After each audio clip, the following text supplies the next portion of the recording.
নমস্কার বন্ধুরা, আমি Rahul loving pets empire YouTube channel থেকে আপনাদের স্বাগতম। তো বন্ধুরা, এখন কিন্তু চলে এসেছি আমি কলমি শাক নিয়ে আমার বাজরিকার পাখির সেটআপ। তো প্রথমত বলে রাখি, এই যে বাজরিকার পাখিগুলো আমি কিন্তু কালেকশন করে রেখে দিচ্ছি। কেন, এগুলোর জন্য আমি যে সেপারেট কেজ আছে, আমার এই সেপারেট কেজে কিন্তু এক পেয়ার করে বসাবো। এগুলো একদম অ্যাডাল্ট পাখি, কারো বয়স 2 বছর, কারো বয়সের 1 বছর। কি এগুলো অ্যাডাল্ট পাখি, এগুলো সবুজ সবুজ শাকসবজি পাখি দেখলে আমার একদম গরুর ছাগলের মতন হয়ে যায়। দেখুন সবুজ শাকসবজি খায় বলে ওগুলো জালের ওপার থেকে কিন্তু খাওয়ার জন্য ছটপট করছে। কারণ এই কলমি শাক, দুবরা ঘাস এগুলো বাজরিকার পাখির খুবই ফেভারিট। তো সবুজ শাকসবজি আমি কিন্তু দিই, আপনার পাখিদের দেখিয়েছিলাম যে গরমের সময় সবুজ শাকসবজি দেওয়া দরকার পাখিদের। তো আমি কিন্তু এখন কলমি শাক দেবো। আর এই পাখিগুলো কিন্তু অ্যাডাল্ট পাখি, এদের জন্য আমি কিন্তু আলাদা একটা কেজ করেছি। যে কেজ আছে, যে কেজে আমার এগুলো কিন্তু সেপারেট কেজ, এই সেপারেট কেজে কিন্তু আমি 10 পেয়ার বাজরিকার পাখি থাকবে। তো এই কেজটাতে আমি এখন 6 পেয়ার কিন্তু রাখবো। আমার 4 পেয়ার বাজরিকার পাখি আছে, আপনারা জানেন। এই পাখিগুলো দেখিয়েছিলাম কিছুদিন আগেই, কিন্তু ডিম বাচ্চা বড় বড় হয়েছিল, 4টে করে বাচ্চা ফুটেও ছিল। তো এখানে দেখুন, এখানে কিন্তু একটি মেল একটি ফিমেল আছে হলুদ, এদেরও বাচ্চা বেশ বড় বড় হয়ে গেছে। বাচ্চাগুলো দেখাচ্ছি আপনাদেরকে ধরে। দেখুন, এটা হোয়াইট কালার একটা হয়েছে, এটা একটা হোয়াইট বড়, এর চোখ কিন্তু ব্ল্যাক কালার হয়েছে। আর এদের মেল ফিমেল যে ধাড়ি পাখিটা, মানে এদের মা বাবা, একটা হোয়াইট একটা ইয়েলো, তাই এদের বাচ্চাও একটা হোয়াইট একটা ইয়েলো হয়েছে। এটা এখন লাস্ট সিজনের বাচ্চা একদম। আর যে পাশের কেজগুলোতে কিন্তু 3-4টে করে বাচ্চা ফুটেছিল, বাচ্চাগুলো বড়ও হয়ে গেছে।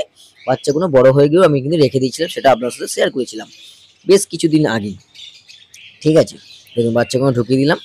আর এখন কিন্তু আমি কলমি শাক দিচ্ছি। এখন দুপুরবেলা কলমি শাক দিচ্ছি, মানে পাখিগুলো কলমি শাক খেতে খুবই ভালোবাসে। কলমি শাক খেয়ে কিন্তু বাচ্চাদের ফিডও করাবে।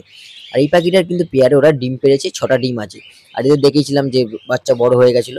এরা কিন্তু আবার নেক্সট ব্রিডিং এর জন্য রেডি হয়ে গেছে। একটু পরে আমি হাঁড়ি দিয়ে দিয়েছি, হাঁড়ির মধ্যে ঢুকছে বেরোচ্ছে। কিছুদিনের মধ্যেই পাখি কিন্তু ডিম পেড়ে ফেলবে। ডিম পারলেই আবার বাচ্চা ফুটবে। আর এই পাখিগুলো কিন্তু একদম অ্যাডাল্ট অ্যাডাল্ট পাখি আছে। কিছু পাখি এখানে পেয়ারও হয়ে গেছে। আর কিছু পাখি মেল ফিমেল আলাদা আলাদা আছে।